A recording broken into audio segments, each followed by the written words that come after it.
ओहो, बाबा बहुत गर्मी लग रही है ना? अब बेटा गर्मी है तो लगेगी ही, और इस घोर जंगल में तो और भी ज्यादा गर्मी महसूस होती है। आसपास कोई घर वर तो है ही नहीं, सारा दिन ये जंगल तप तप कर आग ही तो बरसाता है। इस गर्मी से तो सारी बोई हुई फसल भी खराब होती जा रही है। उधर चाय का बुरा हाल हो गया है और इधर आलू का बुरा हाल है। सही बोल रहे हो बाबा। एक तरफ रितेश अपने खेतों को देखकर परेशान था तो वहीं दूसरी तरफ उसकी बहन। हे भगवान, इस गर्मी में कपड़े तो रखे रखे ही सूख गए। जंगल में वक्त गुजारना बड़ा ही मुश्किल है। सही बोल रही हो सोनाली, जरा मुझे तो देखो, मैं तो सर से पाँव तक पसीने में नहा रही हूँ। यहाँ चूल्हे पर बैठकर हालत खराब हो रखी है। सभी का ऐसे ही बुरा हाल हो रहा था। ये है स्वरा का ससुराल, जो कि जंगल में बसा हुआ था। उसके परिवार में उसकी सास, ससुर, ननद, पति और एक बेटी थी। स्वरा के घर वालों ने जंगल को ही अपना संसार बनाया हुआ था। उसका पति जंगल की ही थोड़ी थोड़ी जमीन पर खेती करता था। स्वरा की छोटी सी लकड़ी की कुटिया भी जंगल में ही थी और बाकी के सभी काम भी वो जंगल में ही करते थे। अब गर्मी का मौसम था जो उन सभी पर बड़ा भारी पड़ रहा था। अच्छा है ये खाना बन गया। रितेश जी, बाबा, सोनाली, सभी आ जाइए, खाना खा लीजिए। चल रितेश बेटा, ये मेहनत बाद में हो जाएगी, अभी पहले पेट पूजा कर लेते हैं। अनिकेतन रितेश को भी ले आया और स्वरा ने खाना लगा दिया। पूरा परिवार अभी जमीन पर बैठकर खाना ही खा रहा था कि रितेश बोला, क्या खा लो ऐसी गर्मी में खाना वाना। आज पूरे 3 साल हो गए हैं दुनिया से कटकर इस तरह की जिंदगी जीते हुए, वो भी जंगल की। 3 सालों से ना अच्छा खाने को मिला है और ना ही सुकून की सांस आई है। रितेश जी, इस तरह खाने पर गुस्सा नहीं निकालते हैं। अब गुस्सा आ रहा है तो किस पर निकालूं? स्वरा, पता है जब हम इस जंगल में आए थे तो मैंने हर रोज इस उम्मीद के साथ आंखें खोली थी कि काश काश आज का दिन अच्छा होगा, लेकिन उम्मीद की भी हद हो गई, सब्र की इंतहा हो गई। अब मुझे नहीं लगता कि कुछ भी बदलेगा। आज भी नहीं भूल पाता हूँ मैं उस मनहूस दिन को जब हमसे हमारा सब कुछ छिन गया था और इस बर्बादी की शुरुआत हुई थी। माँ जी देखिए, मैं आपके लिए साड़ी लेकर आ रही हूँ और आज तो बाजार में खाने पीने की भी बड़ी चीजें थी तो मैं एक पन्नी भरकर ग्रोसरी का सामान भी ले आई। क्या बात है माँ जी, आप रो रही हो क्या? बहू, सब कुछ खत्म हो गया बहू, सब बर्बाद हो गया। तो अपने पति पर से विश्वास ना उठाना, इसमें उसकी कोई गलती नहीं है। क्या बोल रही हो माँ जी, मेरी कुछ समझ नहीं आ रहा, क्या हुआ है? स्वरा, अब हमारा इस घर से जाने का वक्त है। मैंने कुछ गलत नहीं किया है, लेकिन एक इल्जाम लग जाने की वजह से मुझे ये घर छोड़ना होगा। कैसा इल्जाम? क्या बात हो रही है यहाँ? रितेश जी कुछ तो बताइए। मैं बताता हूँ ना भाभी, ये रितेश क्या अपने मुंह से बताएगा। कंपनी से बहुत सारे पैसे गायब हुए हैं, वो भी उस अकाउंट से जिसको आपके पतिदेव रितेश जी हैंडल करते थे। सभी अच्छी तरह से अच्छे से छानबीन हो गई है और हर सुराग यही बता रहा है कि किसी और के चोरी कर पाने की आशंका ही नहीं है। अगर कोई चोर है तो वो आपके पतिदेव ही है और इसी वजह से हम आपका घर, आपका सामान, आपका बैंक बैलेंस और सब कुछ जब्त कर रहे हैं। नहीं नहीं, बिल्कुल भी नहीं, ऐसा नहीं हो सकता। सुनिए, आप रितेश जी के बॉस है ना, आपको तो पता होगा कि रितेश जी कैसे, वो ऐसा कभी नहीं कर सकते हैं।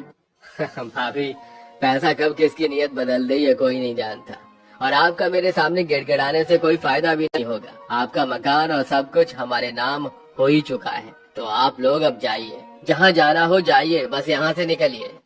एक ही झटके में एक इल्जाम के तहत रितेश से उसका सब कुछ छिन गया।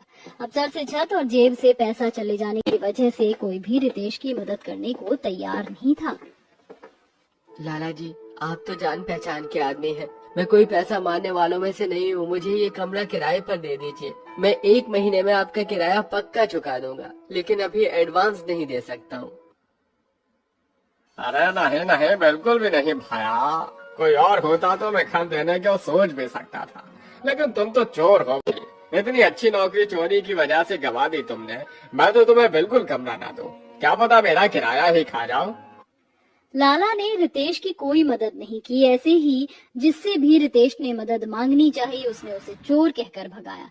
अब रितेश को समझ आ रहा था कि दुनिया वाले बस पैसे वाले को ही इज्जत देते हैं। रितेश ने ज्यादा किसी के आगे रहम या मदद की भीख नहीं मांगी। वो अपने परिवार को लेकर एक जंगल में आ गया और वहीं उस जंगल को उसने अपना संसार बना लिया। उस दिन के बाद से रितेश की हर सुबह जंगल में ही हुई। रितेश जी, जो बीत गया उसको सोचकर अब क्या दुख मनाना है। आप ये तो देखो कि जब दुनिया ने ठुकराया तब हमें कुदरत ने जगह दी, इसीलिए हमारे पास जो है हमें उसी में शुक्र करना चाहिए। जो गुजरा वो एक खूबसूरत धोखा था और जो है वो कड़वी सच्चाई है, लेकिन इसी उतार चढ़ाव का नाम ही तो जिंदगी है ना।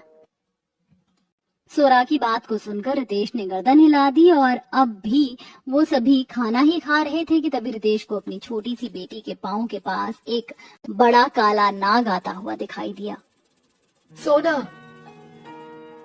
सभी लोग पीछे पीछे को हो जाओ, पीछे हो जाओ। सोना, मेरी बच्ची, रितेश जी कुछ कीजिए, ये नाग तो सोना को कहीं डस ना ले। सोना बुरी तरह से घबराने लगी। सभी घर वाले भी डर रहे थे क्योंकि नाग सोना के पास ही था कि तभी रितेश ने पास ही घर में से एक भारी सी लकड़ी उस नाग पर फेंक कर मारी। लकड़ी एकदम सही जगह पर लगी जिससे नाग सोना से दूर भाग गया।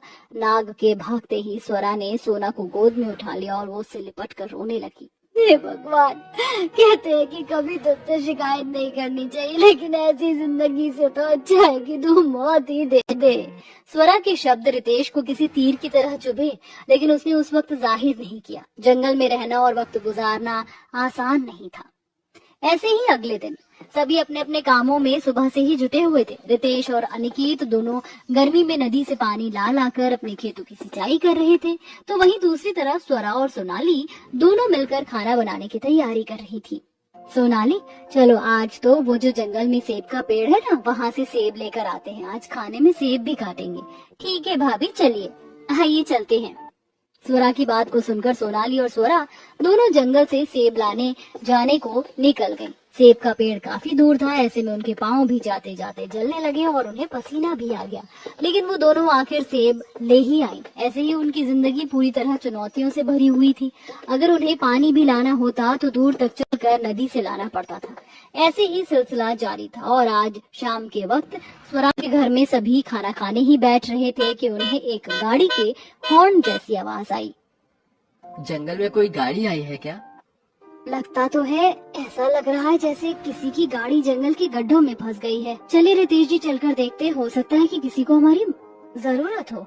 रितेश और स्वरा ने जैसे ही बाहर झांक कर देखा तो उन्हें कुछ दूरी पर फंसी हुई गाड़ी दिखाई दी, जिसका पहिया एक गड्ढे में फंस गया था और वो आगे नहीं बढ़ पा रही थी। अरे साहब, हाथ लगाऊं क्या? अरे कौन हो भैया? यहीं का रहने वाला हूँ, जल्दी से बताओ, हाथ लगाऊं क्या? अरे ये भी कोई पूछने की बात है। चलिए, बेचारे न जाने कौन है, हम मदद कर देते हैं। स्वरा और रितेश गाड़ी को धकेलने लगे, लेकिन वो इतनी ज्यादा बड़ी थी कि उनकी ताकत काफी नहीं रही। अभी वो दो लोग ही दम लगा रहे थे कि पीछे से परिवार के बाकी सदस्य भी आ गए और सभी ने ताकत लगाकर गाड़ी को गड्ढे से निकाल दिया। गाड़ी गड्ढे से निकलने पर गाड़ी का मालिक गाड़ी से निकला और रितेश का शुक्रिया अदा करने लगा कि तभी आपका बहुत बहुत शुक्रिया। अरे रितेश, ये तुम ही हो ना? तुम यहाँ इस जंगल में क्या कर रहे हो? अरे बॉस, आप क्या करूँगा, आपकी ही बदौलत ये घर नसीब हुआ है। मुझे माफ कर दो रितेश, माफ कर दो, जो मैंने तुम्हारे ऊपर भरोसा नहीं किया। मुझे लगा कि तुम झूठ ही बोल रहे हो, लेकिन मैं गलत था। तुम्हें काम से निकालने के 1 महीने बाद असली चोर पकड़ा गया, जिसके बाद मुझे काफी दुख हुआ। मैंने तुम्हारे रिश्तेदारों और पड़ोसियों से तुम्हारा पता भी पूछा, लेकिन किसी ने भी मुझे कुछ नहीं बताया। आज तुम मुझे देखो, ऐसे इत्तेफाक से मिल गए। चलो रितेश, वापस चलो, मैं तुम्हें वापस लेकर जाना चाहता हूँ। नहीं, मैं यहाँ से कहीं नहीं जाऊंगा। ये जंगल मेरा संसार बन चुका है। और जिद्दी मत बनो रितेश, तुम्हारा परिवार हमेशा स्वस्थ तो रहे हो ना। जो भी था बस एक गलत फहमी ही थी, जो कि सुलझ चुकी है। मैं तुम्हें फिर से नौकरी दूंगा और तुम्हें फिर इज्जत मिलेगी। अपनी छोटी सी बेटी की खातिर चलो। अपने परिवार का मुंह देखकर रितेश वापस जाने को मान गया। बस फिर क्या था, उसी दिन रितेश का परिवार जंगल को छोड़ आया और उन्हें दोबारा अपना घर मिल गया। अब रितेश को फिर से मोहल्ले में इज्जत मिलने लगी और अब सब कुछ ठीक हो चुका था।